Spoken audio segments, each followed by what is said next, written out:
우리나라 국산 전기차에 대한 기대감이 더 올라갔으면 올라갔지 지금처럼 떨어지지는 않을 것 같아요.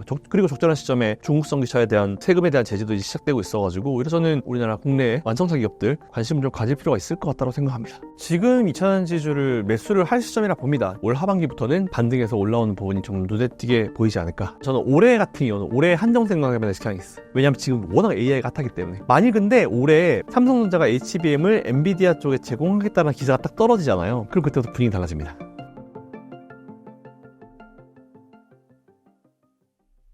안녕하세요. 저는 김선영의 이클래스를 운영하고 있고요. 여기저기 방송 나가면서 저의 좀 노하우를, 제가 알고 있는 여러 가지 얘기들을 좀 많이 들려드리고 있는 김선영이라고 합니다. 최근 한국과 미국의 주식시장 차이로 많은 분들이 화가 나 계신데요. 도대체 어떤 상황이고 왜 이런 일들이 벌어지고 있는 걸까요? 근데 사실 미국도 보면은 미국이야 S&P 500과 나스닥 지수가 계속 사상 최고치를 계속 갈아치우면서 가고 있는 상황이긴 하잖아요. 근데 불과 몇 개 종목이 이끌고 있습니다. 엔비디아라든지 이런 몇몇 개 기업들이 이끌고 있는 그런 시장이어서 사실 지수를 끌어올리는 게 사실 전체적인 어떤 종목의 상승이 아니고 몇몇 개 종목이기 때문에 우리나라보다 미국이 엄청나게 좋습니다 라고 얘기하기에는 좀 무리가 있긴 있어요. 근데 잘 아시는 대로 현재 제일 핫한 테마라고 하면은 이제 AI 테마가 있겠죠. 근데 그 AI 테마의 대장인 엔비디아가 미국에 있고, 그 엔비디아가 잠깐이지만 시가총액 1위를 찍었었고, 그런 흐름이 나오면서 우리 개인 투자자들이, 우리나라는 이제 미국은 그렇게 해서 어쨌든 꾸역꾸역이라도 이제 하드캐리 해가지고 사상 최고치를 찍고 있는 반면에 우리나라 같은 경우도 사실 지수는 계속 올라오고 있어요. 2700 쭉쭉 올라오고 있는 상황인데 재미가 없다는 거죠. 왜냐면 그동안 개인 투자자들이 많이 투자했었던 2차전지라든지 AI라든지 이쪽이 뭔가 시원시원하게 위로 좀 뽑아주면은 되게 좀 우리나라 시장으로 재밌겠구나라고 할 텐데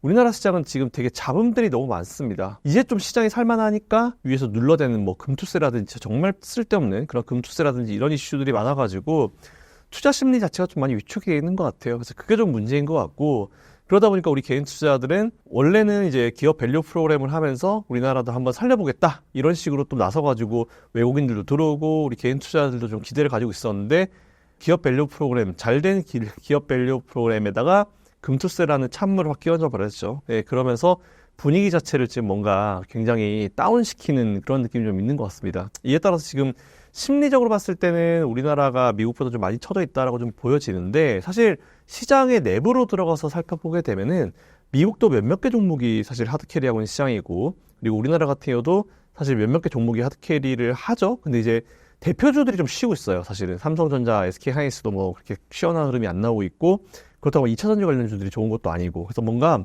앞에서 치고 나가는 큰 어떤 종목이 앞으로 좀 치고 나가 대장이 없는 그런 느낌? 그렇기 때문에 지금 좀 되게 조용한 가운데 지수가 조금씩 올라가니까 개인 투자자들은 피부로 와닿는 게 없어가지고 우리나라는 지루해. 게다가 금투세까지 하려고 그래. 이래가지고 짜증나. 이러고 다 미국으로 넘어가셔가지고 투자를 하시는데, 사실 미국도 앞에서 말씀드린 대로 그렇게 여러 가지 수십 개 종목이 한꺼번에 좋은 상황은 아니기 때문에 조금 너무 좋다. 확실히 미국이 좋습니다라고 말씀드리기 좀 어렵지만, 그렇다 하더라도 우리나라의 이런 짜증나는 상황에 대체제는 충분히 되고 있는 것 같습니다. 금투세 현황과 앞으로의 전개 어떻게 예상하시나요? 금투세요. 그러니까 이게 한마디로 말씀드리면 정말 쓸데없는 법안이죠.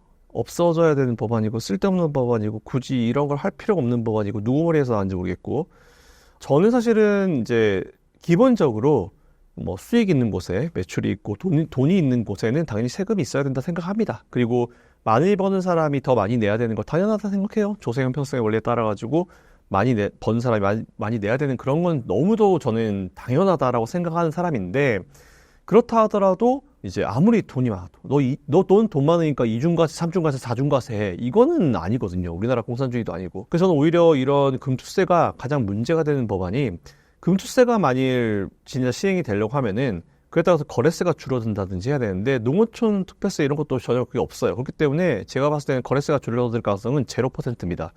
그런 상황에서 금투세를 시행한다고 하는 거는 거래세도 그대로 진행되고 한다는 거는 말이 안 되죠. 물론 각 국가별로 되게 다른 시스템이 있긴 있는데, 그렇다 하더라도 이렇게 심할 정도로 이제 2중, 3중 과세를 때리는 나라는 없어요. 그래서 제가 봤을 때는 이 금투세의 가장 중요한 핵심은, 이 금투세를 계속 시행하고 싶어 하는 사람들은 이게 부자가 과세라고 해요.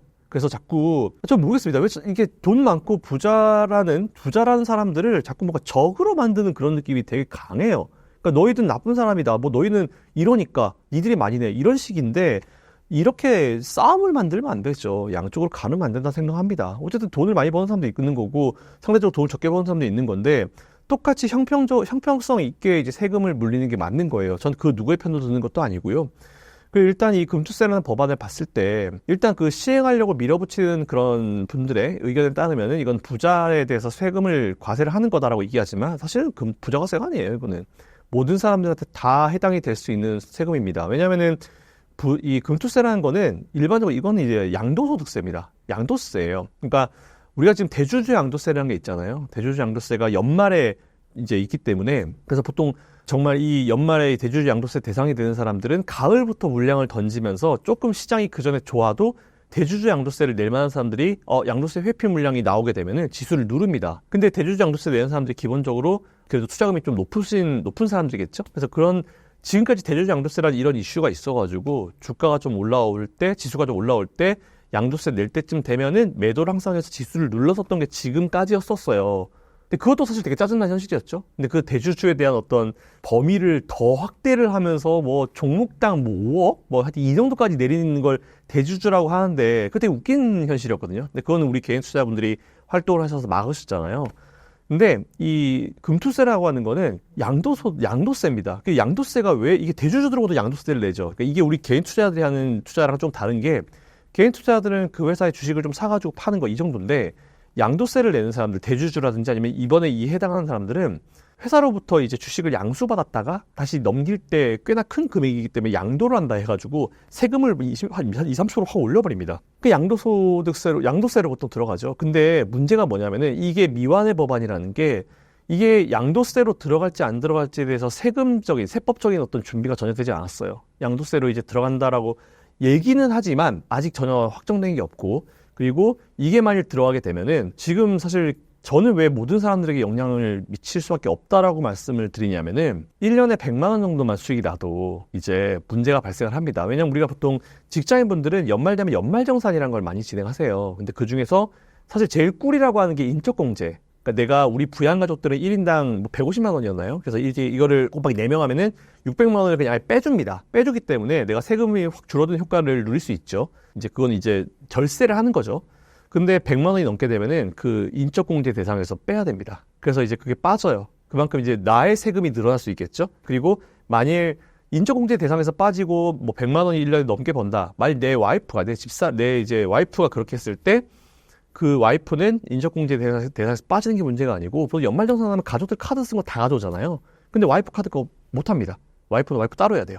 그러다 보면 와이프 세금 따로 나오고 제 세금 따로 나오고 그러다 보면은 당연히 세금이 늘어난 효과 게다가 이렇게 세금이 늘어나게 되면은 4대 보험까지 다 늘어나 버리죠. 그렇게 되면 당연히 이게 부자가세라고 할 수가 없어요. 단순히 모든 사람들이 다 영향을 받을 수밖에 없는 그런 상황이기 때문에 저는 이게 적절하다 보지 않습니다. 그리고 미국에 대해서 어떤 분들이 미국도 뭐 세금 내는데 미국도 뭐 돈 많이 버는 사람 세금 내는데 그거는 단기적으로 짧게 투자하는 사람한테 세금 내는 거고 미국은 길게 투자하면 길게 투자할수록 세금을 거의 안 내다시피 합니다. 많이 안 내요. 세금률 이 과세율이 확 떨어집니다.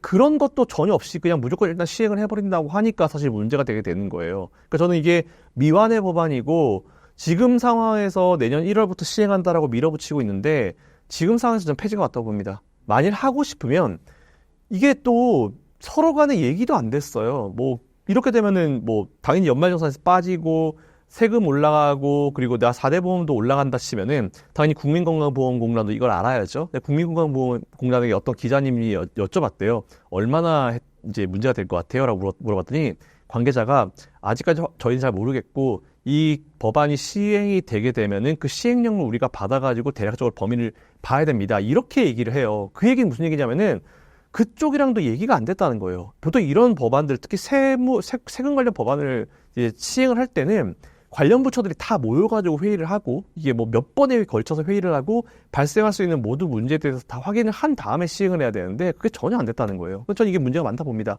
근데 이거 갖다 지금 뭐 수정 보완해가지고 내년 1월 하겠다? 그럼 불가능해요. 지금 물리적으로 시간이 안 되기 때문에 국회가 새로 들어온다 하더라도 이거 물리적 시간이 안 되기 때문에 지금은 폐지가 맞습니다. 폐지해야 됩니다, 지금은. 그리고 추후에 진짜 이런 법안을 하고 싶으면은 관련된 사람들이 다 모여가지고 회의도 하고 문제가 될 수 있는 것들을 다 파악을 한 다음에 이제 시행하기 전에 국민들한테 충분히 설명을 하고 그리고 이제 문제가 될 수 있는 부분들은 우리가 뭐 보완하겠다 이런 식으로 얘기를 하면서 넘어가야지 지금은 그냥 밀어붙이기 때문에 이거는 아니에요. 오히려 이를 통해서 진짜 뭐 부자들을 정말 나쁜 사람 만들고 막 나쁜 뭐 프레임을 씌워버리고 뭐 니들은 돈 많이 버니까 돈 많이 내 이런 식으로 프레임을 씌워버리는 건 진짜 아니라고 봅니다. 그래서 저는 금투세는 어쨌든 폐지가 돼야 된다라고 좀 보고 있고요. 금투세 이 시행에 대한 불편함이 있기 때문에 지금 사실 진짜 뭐 오케이 제가 100번 양보해서 그들의 얘기대로 이제 진짜 투자금이 큰 사람들 정말 부자들만이 여기에 영향을 받는다고 칠게요. 그럴 가능성은 0%지만 그렇게 칠게요. 그렇다 치면은 우리는 기존에 대주주 양도세라는 게 있어가지고 연말 되면 지수가 내려가고 눌리는 거 다 경험했거든요. 근데 여기서 금투세까지 포함돼서 진짜 돈 많이 버는 사람들 부자들한테 영향을 준다? 그렇게 되면은 연말뿐만 아니고 금투세는 중간중간에 그들이 매도할 때마다 거의 나오는 세금이기 때문에 각각 보면 이제 특정 기간이 있을 거예요. 연말이든 연초도 어쨌든 세금 낼 때든 어쨌든 기간이 있을 거예요. 그 기간마다 오히려 더 눌러줄 수 있는 추가적인 하락 요인이 발생한 거죠. 대주주 양도세에다가 금투세까지. 연말에 몰리든지 뭐 어쨌든 간에 그 기간이 중요한 게 아니고 어쨌든 시장을 누를 수 있는 요인이 하나 더 발생을 했다는 겁니다. 그렇기 때문에 저는 이 시장에 대해서 전혀 좋은 게 아니고요. 오히려 금감원장이나 지금 금감원장님도 비롯해가지고 많은 사람들이 이건 폐지하는 게 맞다라고 얘기를 하잖아요. 필드에 있는 사람들이 그렇게 얘기하면은 그게 맞습니다. 그래서 오히려 이렇게 빨리 폐지가 돼야 된다라고 좀 보고 있고 이에 따라서 지금 우리나라 시장에 대해서 오히려 신뢰도가 떨어지죠. 우리 개인 투자자들도 너무 이런 급변하는 분위기 때문에 우리나라 못 해먹겠다 이런 이미지가 너무 강해져요. 그러니까 이게 결국은 안 좋은 일이거든요. 좋은 일이 아닙니다. 그 누구에게도 좋은 일이 아니기 때문에 저는 빨리 금투세를 시행하지 않겠다. 폐지에 대한 얘기가 딱 나오게 되면은 우리나라 시장 분위기가 좀 바뀔 수 있지 않을까라고 생각하고 있습니다. 앞으로 공매도 재개에 대한 우려가 큰데요. 어떻게 전망하시나요? 타입 공매도는 이제 중지기간이 연장됐다고 하더라고요. 내년 3월 달 건가?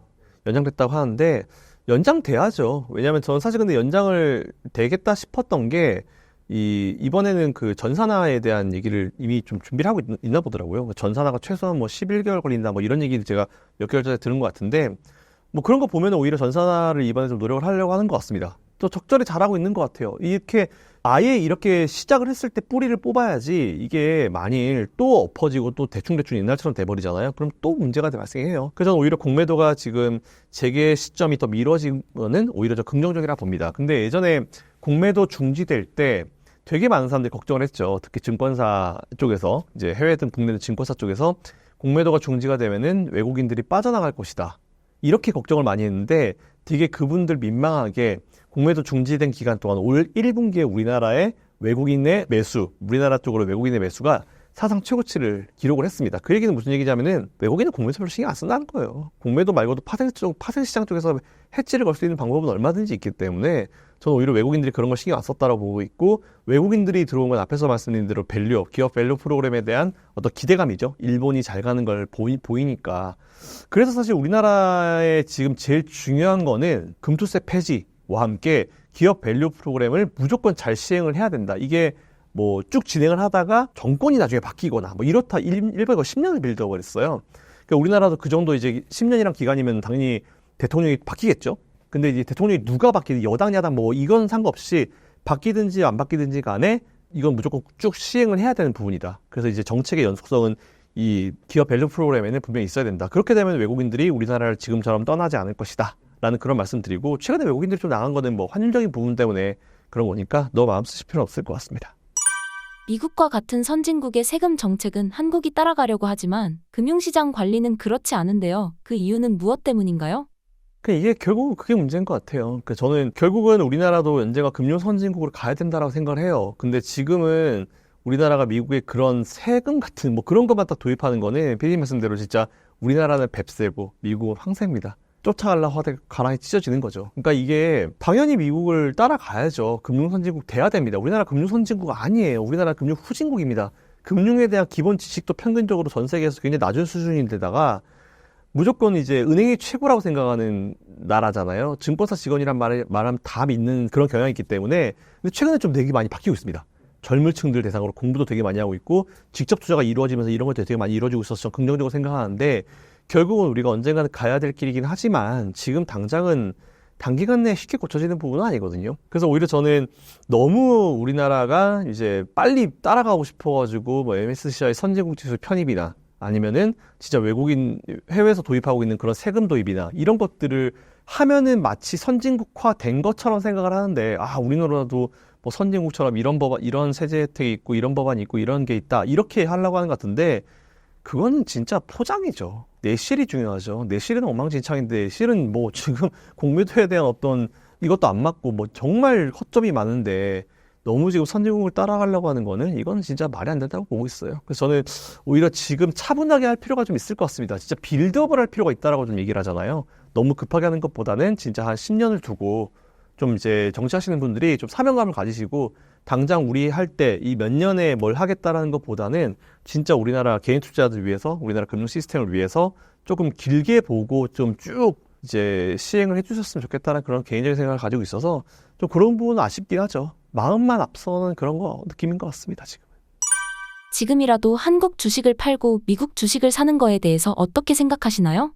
저는 미국 없는 분들 미국 투자도 같이 하셔야 된다 봐요. 제가 계속 말씀드렸지만 미국과 국내 주식 투자는 같이 하시는 게 맞습니다. 지금은 이제 하실 수 있는 시점이잖아요. 원래는 참 우리가 미국 주식 투자하기가 되게 어려웠어요. 한 10년 전만 하더라도. 근데 최근에는 미국 주식 쪽이 되게 핫하면서 우리나라에서 미국 주식을 좀 투자하기가 되게 쉬워졌죠. 그래서 오히려 미국 주식을 아예 안 가지고 계신 분들은 뭐 제가 아마 이 인터뷰 말미에 말씀을 드리겠지만 미국 주식도 같이 투자하시는 거 지금은 전 되게 좋다고 봅니다. 미국에서 다시 전기차 판매량이 돌아섰다는 이야기가 있는데요. 현재 어떤 상황이고 얼마나 좋아지고 있는지 자세히 설명해 주신다면요. 이게 결국은 이제 전반적으로 이제 미국 정부에서 이제 중국에 대한 어떤 제재를 본격적으로 시작했죠. 미국에서 미국 내에 있는 중국 전기차에 대해서 과세를 하겠다. 이런 얘기를 했잖아요. 사실 근데 미국 내에는 중국산 전기차가 별로 다니지를 않아요. 그래서 저는 그렇게 처음에 바이든과 트럼프가 얘기했을 때, 아, 저건 정치적으로 좀 쇼를 하는구나. 라는 생각을 했는데, 일단은 미국이 그렇게 중국을 제재하겠다라고 이제 나서가지고 세금을 확 올려버리는 걸 봤을 때, 미국 내에서는 그렇게 큰 효과를 얻지는 못하겠지만, 이게 오히려 유럽이라든지, 아니면 우리나라든지 미국의 우방 국가한테 보내는 뭔가 무언의 메시지 정도로 좀 보시면 될 것 같아요.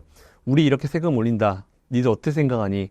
유럽연합에서도 이제 사실 중국에 대해서, 중국 전기차에 대해서 세금을 올리겠다는 얘기 하면서 25%인가 이제 과세가 나왔잖아요. 나와가지고 좀 진행을 하고, 이제 곧 진행을 할 걸로 알고 있는데, 어쨌든 그게 되게 무서운 것 같아요, 미국은. 우리가 하니까 너희들도 같이 한번 해보지 않으련 하면서 되게 막 강하게 얘기하진 않지만 압박을 주죠. 중국산 전기차가 사실 제일 많이 팔리는 곳은 유럽이에요. 근데 유럽 쪽에서 이제 과세를 한다고 하니까 당연히 중국산 전기차에 대한 판매량이 좀 영향을 받을 수밖에 없을 것 같습니다. 물론 중국에서 더 많은 보조금을 주게 되면은 또 그게 상쇄가 될 수도 있지만, 지금 유럽에서는 너무 과도하고 말도 안 되는 이런 보조금을 중국 정부가 준다. 그래서 중국 전기차 기업은 그걸 등에 업고 들어와서 시장을 교란하고 있다. 이런 얘기를 하고 있고, 이게 사실 합당한 얘기잖아요. 이런 얘기를 하고 있는 상황이기 때문에 오히려 저는 이번에 이렇게 세금적 이슈가 나오고 나서는 좀 보조금에 대해서 중국 정부도 이제 더 세게 나오지는 못할 거다라고 좀 보고 있어요.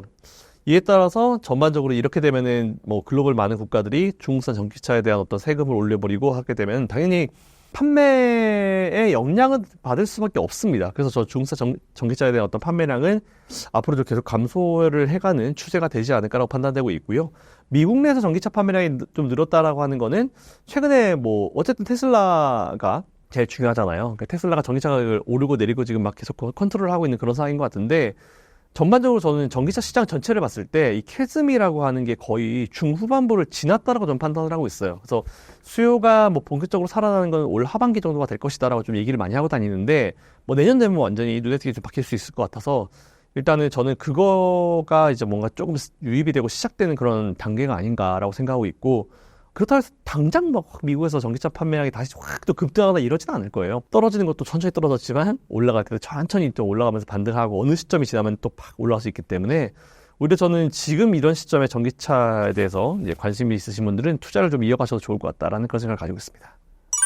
전기차 판매량이 예전과 같이 급격하게 상승하는 구간이 오려면 핵심 포인트는 무엇일까요? 일단은 제일 중요한 거는 전기차 이 시장의 치킨 게임이 끝나야죠. 중국과 사실상 거의 테슬라와 중국 전기차 간의 치킨 게임이 진행되고 있는데, 이미 세금으로 이제 시작이 됐기 때문에 전 치킨 게임도 이제 중후반부가 넘어갔다 거의 후반부로 가고 있다. 후반부이다! 라고 좀 말씀을 드리고 싶어요. 그래서 조금만 아마 좀 더 버티시면은 전기차 투자하고 계신 분들은 그래도 조금 이제 손실이 좀 더 줄어드시고 어느 시점 지나면 이제 수익으로 들어가시지 않을까 생각하고 있는데 참 쉽진 않아요. 지금 보면 저도 올해 거의 1분기 때부터 계속 이제 전기차에 대해서 관심 가지시고 중장기적으로 좀 모아가셔라 이렇게 말씀을 드리고 있는데 뭐 오늘 똑같은 말씀 드립니다. 제가 예전에 반도체 힘들 때, 반도체 계속 떨어질 때 제가 반도체 그때 매수하시라고 말씀드렸던 것처럼 지금 오히려 2차 전지와 전기차 관련 기업들은 관심을 가져야 된다라는 말씀을 한 번 더 드리겠습니다. EV3에 대한 관심도가 높은데요. 이것이 가지는 의미는 무엇일까요? 확실히 우리나라 전기차에 대한 이미지가 좋아요. 그러니까 미국에서 이제 우리나라 전기차 현대, 기아, 현대차, 기아의 어떤 전기차 판매량이 괜찮아요. 시장 점유율이 나쁘지 않고. 그래서 저는 오히려 처음에 현대차가 사실 현대차는 좀 테슬라랑 비교를 많이 당했는데 현대차랑 테슬라는 좀 완전히 다른 기업이잖아요. 테슬라는 전기차만 하는 기업이고 그리고 현대차 같은 경우는 내연기관도 하고 전기차도 하고 수소도 하고 뭐 다예요. 하이브리드도 하고. 그래서 서로 판매량이 떨어지면 다른 쪽에서 커버를 해주는 그런 식으로 이제 매출에 대한 포트폴리오가 넓은 기업이기 때문에 일단 현대차 같은 경우도 저는 좀 좋게 보고 있는 상황입니다. 그래서 현대차나 기아차 모두 투자 포인트로 봤을 때는 좀 괜찮은 것 같아요. 그래서 이게 관심도가 올라간다라고 하는 거는 그 전 모델이나 이번 모델에 대한 어떤 전반적인 어떤 소비자들의 구매 기대감이거든요. 근데 오히려 기존에 계속 잘 해왔기 때문에 저는 이런 기대감이 특히 우리나라 국산 전기차에 대한 기대감이 더 올라갔으면 올라갔지 지금처럼 떨어지지는 않을 것 같아요. 그리고 적절한 시점에 중국산 전기차에 대한 제재도 세금에 대한 제재도 이제 시작되고 있어가지고 오히려 저는 관심을 이제 전기차 우리나라 국내 자동차 완성차 기업들 관심을 좀 가질 필요가 있을 것 같다고 생각합니다. 지금 시점에서 전기차 관련 주식을 구매해도 괜찮을까요? 그렇죠. 저는 이제 어쨌든지 간에 이제 이 우리나라 기업들 현대차, 기아차의 주가는 현대차, 기아의 주가는 올라왔지만 걔네들이 전반적인 어떤 전기차에 대한 분위기를 봤을 때는 아직까지 바닥이라는 거거든요. 저는 오히려 그런 걸 봤을 때 좀 올라오긴 했지만 말 부담스럽다라고 하면 좀 눌림목을 이용해서 이제 매수하시는 전략이 좋은데 저는 지금 좀 장기적으로 좀 묶어 놓으셔도 나쁘지 않을 것 같다. 결국은 예전에는 우리가 생산 공장을 주로 다 중국에서 했죠. 인건비가 싸니까. 근데 이제 이게 베트남이나 반도체도 마찬가지고 뭐 인건비가 싼 쪽으로 좀 계속 넘어와가지고 진행을 하고 있고 인도는 또 전 세계에서 인구가 가장 많은 중국과 이제 서로 엎치락뒤치락하는 가장 많은 현재 제일 많은 걸 알고 있는데 그런 국가잖아요. 그래서 사람이 많으니까 당연히 인도의 어떤 판매에 대해서 또 생각해 볼 수 있을 그런 상황이기 때문에 오히려 인도에서 판매량 증가나 인도의 어떤 판매, 매출 이런 것과 함께 뭐 공장 같은 걸 올리게 되면은 또 인건비에 대한 부분이나 이런 것들 좀 그래도 그나마 또 세이브가 될 수 있기 때문에 사실 인도 쪽에 대해서는 좀 되게 좋은 전략 같아요. 그쪽에다 공장 건설을 하고 그쪽에 대해 생산을 좀 캐파를 늘린 거는 되게 좋은 전략인 것 같습니다. 미국에 이은 이후에 중국 관세 현황과 이것이 국내 전기차, 2차 전지 시장에 미치는 영향은 어떻게 보시나요? 그게 결국 7월 달부터 진행이 되는 걸 알고 있는데 일단은 25%인가 이제 발표는 나왔어요. 그래서 일단 나왔기 때문에 지금까지는 없었던 세금이 나와가지고 과연 중국산 전기차들이 어떤 식으로 이제 나올지는 좀 지켜봐야 될 것 같긴 한데 기본적으로 세금을 올리게 되면 전기차에 대한 가격이 올라가기 때문에 지금 사실 중국산 전기차들은요 보조금을 줘서 이제 낮은 가격 경쟁으로 이제 시장을 좀 점유를 하고 있는 상황이에요. 자동차에 대한 가격을 떨구려고 하니까 당연히 배터리도 3원 개를 못 쓰고 LFP 같은 거 넣어가지고 이제 자동차를 가격을 좀 떨어뜨리고 있는 그런 상황인데 사실 지금까지 중국이 시장 점유율을 늘려올 수 있었던 거는 뭐 테슬라처럼 해외 판매가 많아서 그런 게 아니고 생산은 엄청나게 많이 합니다. 중국이 사실 생산을 굉장히 잘하기 때문에 지금도 보면은 중국 경기가 안 좋으니까 모든 제품에 대해서 생산을 엄청 해가지고 이걸 갖다가 해외로 밀어내기 수출하고 있는 상황이잖아요.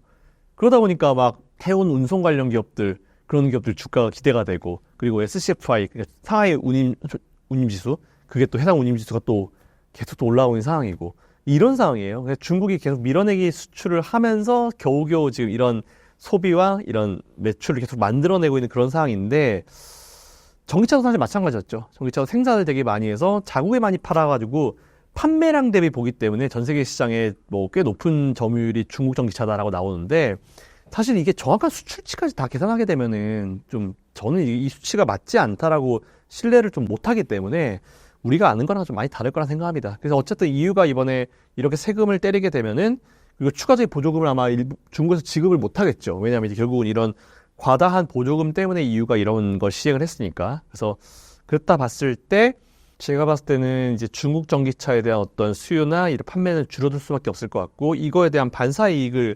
누리는 국가들도 분명히 있을 텐데, 저는 분명히 우리나라도 거기에 포함될 거다라고 좀 보고 있기 때문에, 오히려 이럴 때 우리나라 기업들이 유럽 쪽이나, 뭐 중국이 좀 장악하고 있었던 유럽 쪽이나, 아니면은 중국 시장도 괜찮고, 그래서 이제 여러 군데 한번 포트폴리오를 나눠가지고 매출을 만들어내는 것도 좀 좋지 않을까라고 생각하고 있고, 결국은 그렇게 되면은 이제 2차 전지에 대한 수요는 죽을 수가 없어요. 지금 잠깐 뭐 여러 가지 뭐 원자재 가격이라든지 뭐 대외적인 변수 때문에 2차 전지 관련 기업들이 좀 힘든 상황인데, 결국은 전 원자리 찾을 거라 생각합니다. 이외에 전기차, 2차 전지 관련 하반기 주목할 만한 이슈는 무엇인가요? 일단 특별한 이슈라기보다는 지금 제일 중요한 거는 이제 이 치킨 게임이 언제 끝날까요?라고 궁금하실 분들이 좀 있을 거예요. 테슬라가 가격을 인상하기 시작하면 조금씩 그런 느낌이 좀 있는데, 테슬라가 사실은 지금까지 중국산 전기차와 경쟁을 해야 되기 때문에 가격을 낮춰왔어요.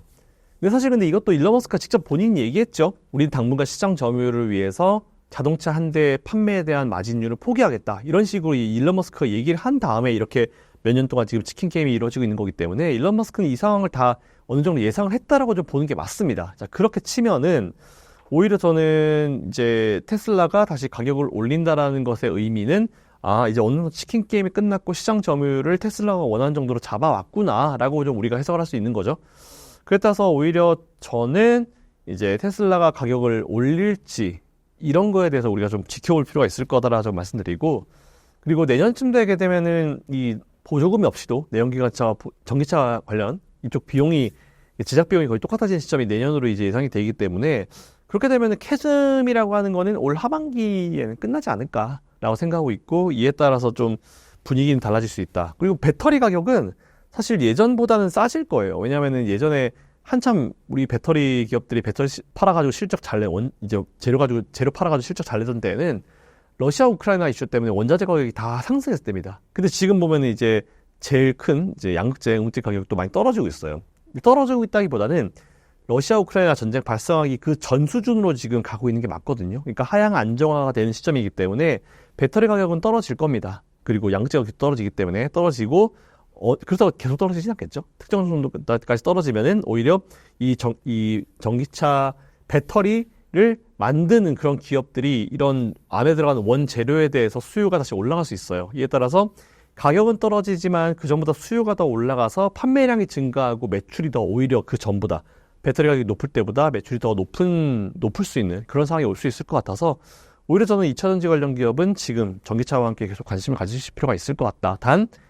단기적으로 해결되지는 않을 거예요. 왜냐하면 치킨 게임 중이기 때문에 단기적으로 언제 돌아섭니다 이렇게 얘기 못 하거든요. 근데 대략적으로 우리가 알 수 있는 건 앞에서 말씀드린 대로 이제 테슬라가 가격을 살살 올리기 시작할 때, 그때가 아마 승부처가 될 것 같습니다.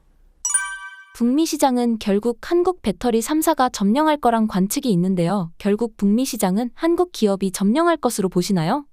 일단 지금 되게 잘하고 있는 부분은, 원래 이렇게 시장 점유율을 올리기 위해서는 이 관련 시장이 되게 좋을 때는 시장 점유율을 올리기가 어려워요. 근데 시장이 어려울 때, 이 관련 산업이 되게 어려워가지고 다들 투자를 막 못하고 있을 때, 우리는 이쪽이 진짜 미래가 될 것 같다라고 해가지고 다들 투자를 줄이고 있을 때 막 투자를 하는 기업이 있겠죠. 근데 만일 진짜 그 기업이 예상한 대로 그 산업이 다시 살아나게 되면 이 기업이 시장 점유율을 압도적으로 가져가게 됩니다.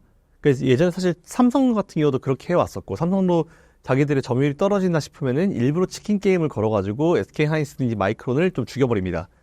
그래서 보통 이제 시장 점유율을 항상 뺏어왔거든요. 그러니까 지난번에 그 반도체 치킨 게임 때도 삼성전자가 먼저 걸었고, 그리고 결과론적으로 SK 하이닉스와 마이크론의 점유율은 다 떨어졌지만 삼성전자만 올라갔거든요. 결국 그게 치킨 게임이 그렇게 진행되는 거고, 치킨 게임은 결국 이제 그 시장에 1등만 할 수 있는 거의 특권 같은 거라고 보고 있는데, 우리나라 배터리 기업들이 최근에 보면은 어려운 상황인데도 투자를 계속 진행을 했어요. 2차 쪽으로. 그래서 저는 제가 예전에도 한번 말씀드린 적이 있겠지만, 이게 이 업종이 끝나는지 안 끝나는지를 보려면은 이 업종에 들어가 있는 기업들이 그 기업 계속 이제 투자를 해가지고 이제 미래를 더 위해서 노력을 하고 있느냐, 안 하고 있느냐, 지금 당장보다 그게 중요하다라고 말씀드렸는데, 거의 대부분의 기업들이 투자를 엄청 했죠. 포스코홀딩스, 배터리 3사뿐만 아니고 포스코홀딩스 이런 기업들도 전부 다 이제 엄청나게 투자를 했기 때문에, 제가 봤을 때는 이제 우리나라 기업들이 꽤나 많이 이제 시장 점유율을 가져갈 거라고 보고 있습니다. 물론 북미 시장을 우리나라 기업이 뭐 점령할 거다, 압도할 거다, 뭐 이렇게 확답을 드릴 수는 없어요. 하지만 확실히 예전보다는 시장 점유율이 확실히 올라갈 것이다. 제일 중요한 거는 일단 첫 번째로 이 전기차 시장이 죽는지 안 죽는지를 제일 처음 지켜봐야죠. 왜냐하면 전기차 시장이 죽어버리면 이런 거 다 필요 없잖아요. 배터리를 사준 대부분의 이제 주요 주체들이 걔네들이니까. 일단은 앞에서 말씀드린 대로 테슬라가 가격을 다시 올리는지 한번 좀 볼 필요가 있어요. 테슬라가 올리고 그 올리는 추세가 좀 몇 번 만들어진다고 하면은 얘들 지금 치킨 게임 거의 끝났다고 보는구나.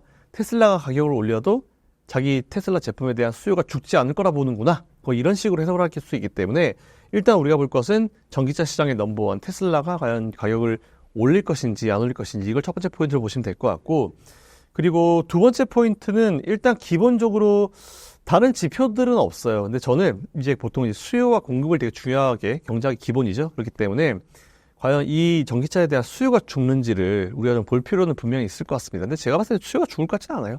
지금 캐즘이라고 하는 것처럼 잠깐 쉬어가는 과정이기 때문에 결국은 이번에 포스코의 장인환 장인가요? 그분도 나와서 말씀하셨잖아요. 결국은 다 전기차로 갈 거다라고 얘기하면서 포스코도 투자를 계속 엄청나게 하겠다 이렇게 얘기했잖아요. 근데 그게 답인 것 같아요. 기업들이 바보가 아니거든요. 기업들만큼 이런 위험이나 이런 거에 이 위험 관리에 예민한 주체들은 없기 때문에 정말 어렵다 모두가 다 힘들다 할 때 거기에 들어가 있는 기업들이 과연 어떤 생각을 가지고 있고 그 기업들이 과연 투자를 하고 있는지 이 부분을 좀 눈여겨보실 필요가 있을 것 같습니다. 포스코, 에코프로 그룹주 상황은 어떻게 보시나요?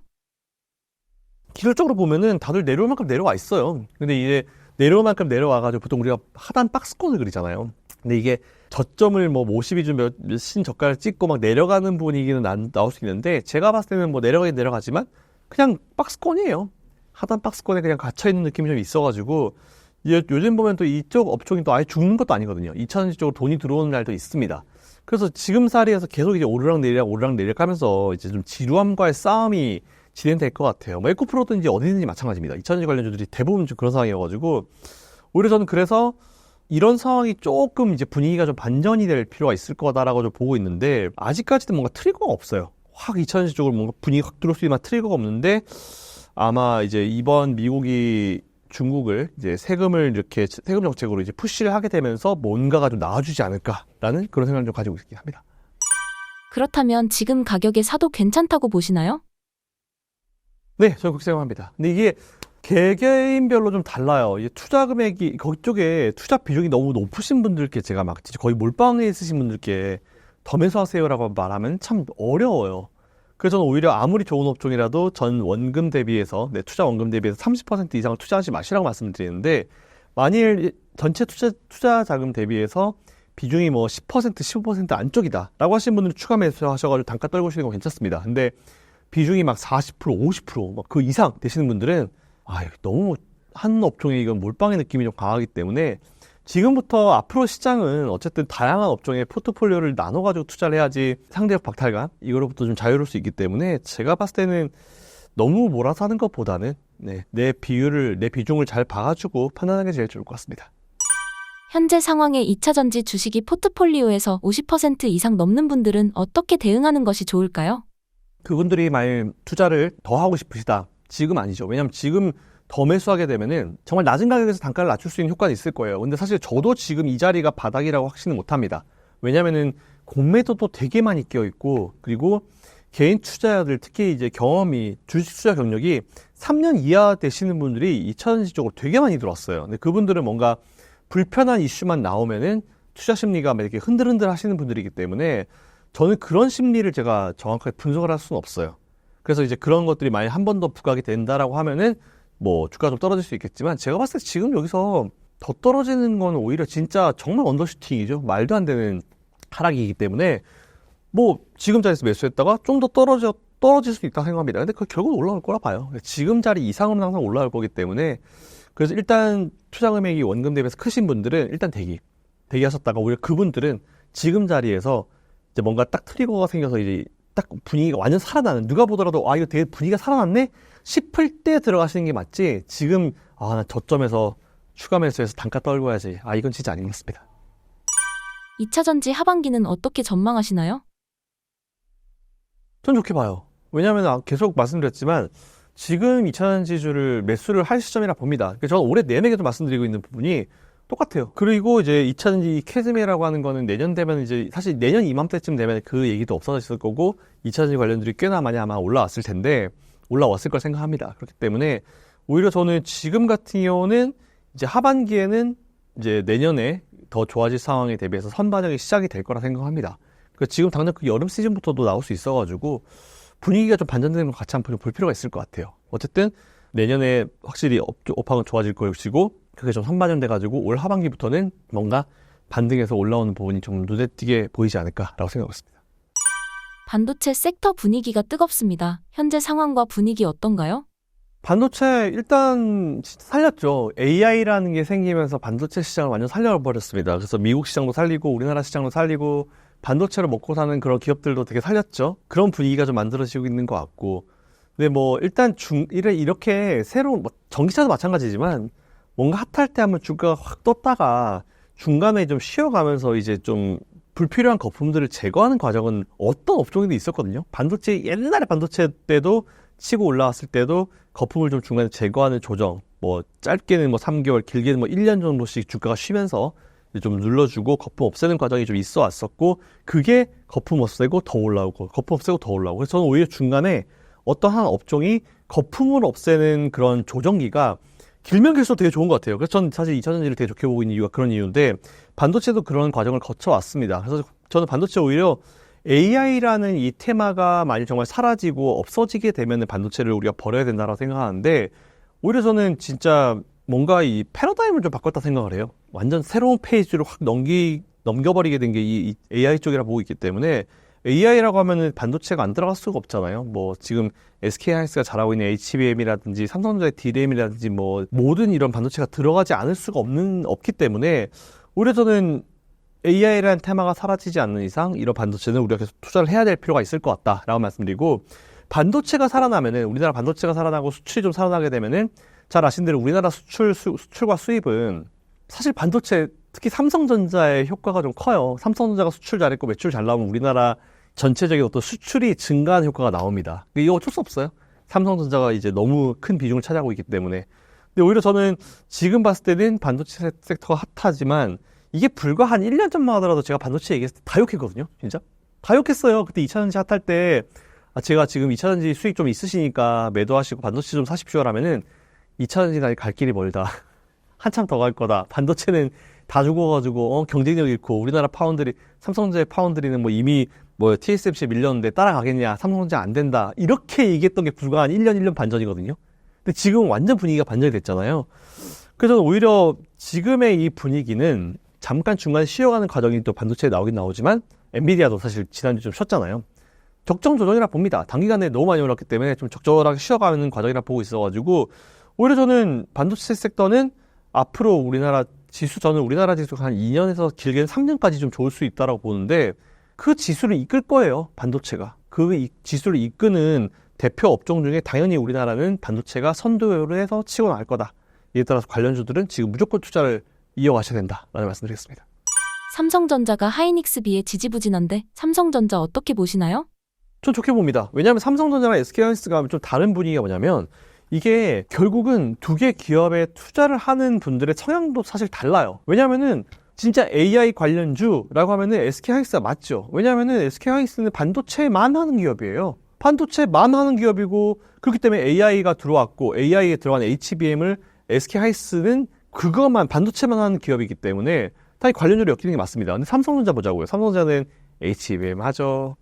파운드리 하죠. 뭐 DM 같은 거 당연히 HBM 하죠. 파운드리 하죠. 뭐 청소기 팔죠. 냉장고 팔죠. TV 팔죠. 뭐 휴대폰 팔죠. 다 파는 기업이잖아요. 그렇기 때문에 두 개 기업을 똑같이 보면 안 돼요. 근데 이게 되게 재밌는 거는 결국은 외국인들이 우리나라를 매수했을 때 제가 지난번 MSCI 인덱스 한번 보여드렸지만 삼성전자가 제일 위에 있고 그 바로 밑에 삼성전자 우선주가 있어요.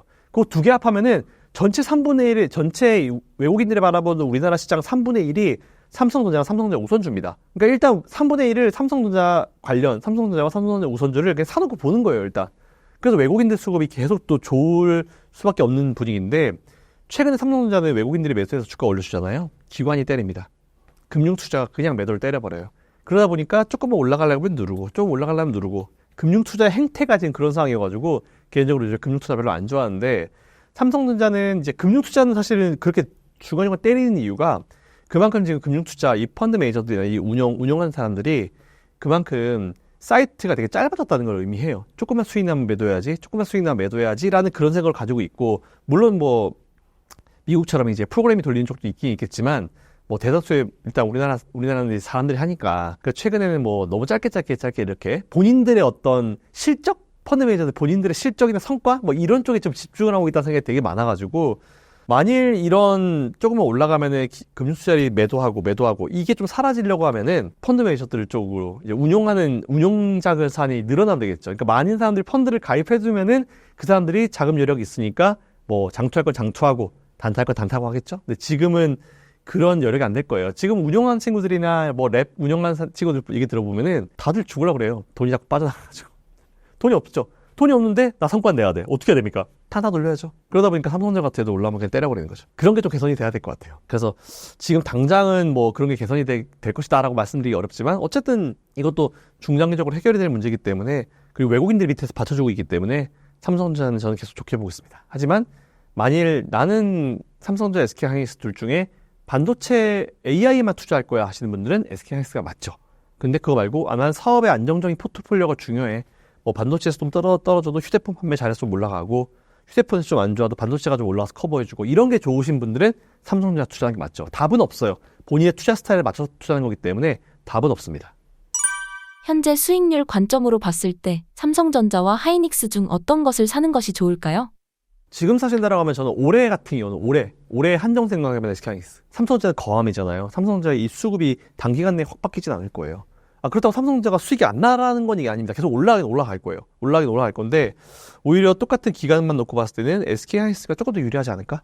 왜냐하면 지금 워낙 AI가 핫하기 때문에. 근데 삼성도 사실 AI로 발을 넣어가지고 어떻게 하냐에 따라 좀 달라질 것 같긴 한데, 일단 여전히 이 HBM의 대장주는 이제 SK하이닉스라는 게 의미가 좀 있고, 만일 삼성전자가 HBM을 엔비디아 쪽에 제공하겠다는 기사가 딱 떨어지잖아요. 그럼 그때부터 분위기 달라집니다.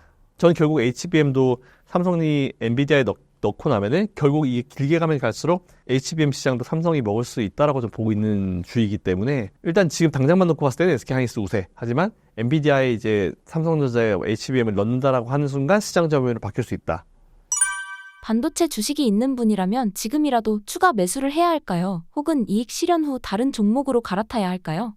이게 사실 투자 성향에 따라 달라요. 투자 성향에 따라 다른데, 장기적으로 투자하시는 분들은 반도체 매도할 필요 굳이 없죠. 근데 이제 중장기적으로 투자하시는 분들 그렇지만, 단기적으로 투자하시는 분들 중에 수익이 좀 나 있으신 분들은 오히려 지금은 적절한 시점에 또 반대로 시속 타가지고 2차전지나 이쪽으로 넘어가시는 것도 괜찮다 봐요. 아니면 반도체 내에서 다른 쪽으로 아직 뭔가 확 눈에 띄지 못한 그런 기업 쪽으로 포트를 교체하는 것도 하시는 것도 괜찮기 때문에, 좀 짧게 투자하시는 분들은 이제 금융 투자하고 있는 투자랑 거의 비슷하게 하시면 됩니다. 짧게 치고 빠지는 전략. 근데 많은 분들이 직장을 다니실 텐데, 직장 다니시는 분이 단기적으로 그렇게 전략이 가능할까요? 저는 안 될 거라 보고 있어서, 오히려 저는 직장인 분들이라고 하면은 좀 답답하셔도 좀 길게 투자하시는 것도 지금 괜찮다. 반도체는 앞으로 포트에 없으면 안 돼요. 앞으로 뭐 난 1년 안에 투자 안 할 거야, 접을 거야 라고 하시는 분은 상관없지만, 앞으로 2년, 3년 이상 투자하실 분들은 반도체 무조건 지금 사셔야 됩니다. 있어야 돼요. 포트폴리오에 있어야 됩니다. 적어도 10%는 있어야 됩니다. 하반기에 주목해봐야 할 다른 섹터가 있을까요? 결국은 잘 나가는 놈이 잘 나간다 보고 있기 때문에, 뭐 앞에서 정리 한번 다시 해보면은 뭐 반도체 괜찮고요, 2차전지 괜찮고, 전기차 괜찮고, 그리고 전 자동차 관련주도, 완성차 관련주도 괜찮다고 보고 있고, 조선 관련 쪽이 컨테이너선도 그렇고, 그리고 이 해상 운송 쪽도 괜찮아요. HMM 같은 기업들이. 그러니까 HMM은 사실한 말씀은 아닌데, 업황 자체가 원래 컨테이너 같은 경우는 중국이 거의 90% 이상을 장악을 했거든요. 그러니까 중국산 컨테이너선 수주가 거의 뭐 중국산으로 다 몰렸었는데, 최근에 미국이 중국을 조금 푸시를 하면서, 원래 우리나라 하나오션 같은 경우는 당분간 우리는 컨테이너선 수주 안 받을래요, 영업 안 할래요 이렇게 했거든요. 너무 중국이 다 가져가니까. 최근에 그것도 분위기가 바뀌고 있어요. 그래서 지금 HD 한국조선해양인가? 거기가 지금 18대를 지금 계약을 했다라고 하더라고요. 프랑스에 있는 기업과. 그래서 조금 이게 의외로 지금 그런 미국과 중국과의 어떤 이런 신경전이 우리나라 쪽으로 지금 반사이익이 좀 튀고 있는 분위기여서, 원래는 중국으로 갈 컨테이너선에 대한 수주가 우리나라 쪽으로 떨어지고 있는 상황이어서 컨테이너선 관련 기업들도 괜찮은 것 같고, 그리고 아까도 제가 앞에서 말씀드렸지만 중국이 어쨌든 지금 자국의 경제를 살리기 위해서 해외 쪽으로 밀어내기 수출을 하고 있다고 그랬잖아요. 그러다 보니까 당연히 밀어내기 수출을 하려고 하면 이것들 다 비행기랑 비싸니까 다 배로 합니다. 그러니까 배에 이 수요가 올라가는데 원래 1분기는 비수기였는데도 불구하고 이 운송 비용이 엄청 올라갔대요. 근데 2분기 때부터 이제 성수기 들어가거든요. 그래서 이제 원래 2분기 때 매출이 많이 잡혀 있는 그런 기업들도 이제 워낙 중국이 다 가져가니까 배를 지금 좀 미리 확보를 해놔야 되는데 그게 사실 그렇게 쉽지는 않다라고 하더라고요. 그 정도로 지금 핫한 상황이어서 컨테이너 관련 쪽이나 아니면은 이제 해상 운송 관련 쪽 이쪽도 괜찮은 것 같고 그리고 이게 사실 이쪽으로 하면 안 되는데 전 전쟁이 있으면 안 된다고 보거든요. 사실 러시아 우크라이나 전쟁이 있으면 안 된다라고 보는데 우리나라가 원래는 이제 우크라이나 쪽에다가 살상 무기를 직접적으로 공급하지는 않았어요. 우리나라 뭐 풍산 같은 기업들이 뭐 이런 탄환부터 시작해서 뭐 대포, 포탄까지 되게 잘 만드는 기업인데 원래는 풍산이 만든 그걸 갖다가 미국이 받아가지고 미국이 사실은 이제 우크라이나에 지원을 했거든요. 근데 우리나라가 지금 직접적으로 우크라이나에 지원을 할 수 있다라는 얘기가 나와요. 그렇게 되면 당연히 이제 그래서 지난주 금요일날 풍산이 한번 떴거든요. 한번 관련주들이 쭉 떴어요. 근데 사실 우리나라 제품은 좋죠. 제품은 좋긴 좋은데 과연 이게 우리나라가 직접적으로 지원할 것인가? 지원하게 되면 또 러시아가 또 가만히 있지 않겠죠? 그러니까 이런 골치 아픈 상황에 있긴 한데 그렇다 하더라도 딴 건 다 둘째치고 그냥 기업의 실적만 본다라고 하면은 방산주도 우리가 좀 계속 장기적으로는 좀 볼 필요가 있을 것 같다라고 하고 있고 우리나라가 최근에 또 사우디 쪽으로도 되게 많이 이제 수주를 만들려고 합니다. 그래서 오히려 중동 쪽에 뚫리게 되면 좀 분위기가 좀 달라질 수 있을 것 같아서 우리나라는 가성비가 되게 좋은 어떤 제품들이라는 평가가 좀 있잖아요. 그래서 방산 쪽도 좀 관심을 가질 필요가 있을 것 같고 그리고 AI와 다시 연결해서 보면은 제가 항상 말씀드리는 디스플레이 쪽.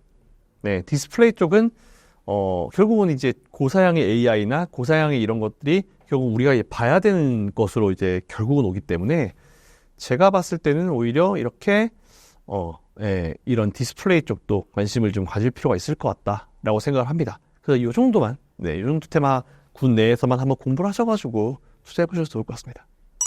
신사임당 구독자분들께 해주고 싶으신 말씀이 있나요? 앞으로 시장은 지금 아마 되게 힘드실 거예요. 근데 이제 앞으로 시장은 계속 이럴 겁니다. 그러니까 예전에 여러분들이 처음에 시장 들어오셨을 때 아마 전기차 2차전지 이쪽 투자하실 때 들어오신 분들은 이런 시장 처음이야 너무 힘들어 하실 텐데 원래 시장은 이렇게 힘들었고 어렵거든요. 근데 그때 당시에 그 테마가 너무 핫했기 때문에 그쪽으로 돈이 들어갔기 때문에 자고 일어나면 수익이 났지만 앞으로 우리나라 시장은 제가 계속 말씀드리지만 매일매일 보면은 정말 지수가 너무 안 좋아 보일 거예요. 근데 한 3개월, 6개월 정도 한 번씩 보잖아요. 그러면은 지수가 이렇게 많이 올라와 있다고? 우리나라가 이렇게 많이 올라와 있어? 이런 식으로 분위기가 만들어질 겁니다. 그래서 지금부터는 오히려 직장 다니시는 분들은 투자를 아예 장기적으로 이제 묶어 가시는 전략이 전 좋을 거라 봐요. 그리고 매일매일 투자하시는 분들은 오히려 정말 짧게. 그러니까 지금은 극과 극의 전략이 진짜 중요하다. 길게 가려면 아예 길게, 짧게 가려면 아예 짧게. 그렇게 하셔야 중간에 어정쩡하게 되면은 내 투자 심리가 완전히 무너질 수 있거든요. 그 부분 잘 생각하셔가지고 투자를 이어가 보시면 좋을 것 같다라는 말씀을 드리겠습니다.